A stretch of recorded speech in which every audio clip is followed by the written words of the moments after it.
Office আর বাড়ি তার সাথে মার বোনের সাথে জমিয়ে আড্ডা এইসব করতে করতে দিনগুলো যে কিভাবে চলে যাচ্ছে বুঝতেই পারছি না।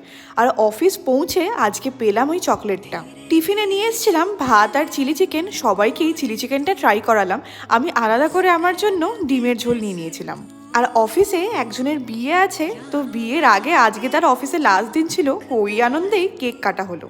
বাড়ি আসার পর বোনের অনেক দিনের ইচ্ছা পূরণ করলাম, ম্যাগি বানিয়ে খাওয়ালাম, তাও আবার চিজ ম্যাগি। ফ্রেন্ডস দেখতে দেখতে ম্যাগিটা এনজয় করলাম, এরপর নামলাম দুজন মিলে হাঁটতে। এক সময় তো আমার হাঁটতে যেতে ভালোই লাগতো না, বোন আসাতে আমার হাঁটার একটা সঙ্গী হলো। আমরা আমাদের সোসাইটির চারপাশটায় 10 থেকে 12 পাক ঘুরি। সারাদিন একটানা অফিসে বসে থাকার পর এই টাইমটা মনে হয় যেন বিশাল প্রোডাক্টিভ কোনো কাজ করছি। আর রাতে মাছ বানিয়েছে ডিমের ঝোল। তো পরোটা আর ডিমের ঝোল এই হচ্ছে আমাদের ডিনারের মেনু।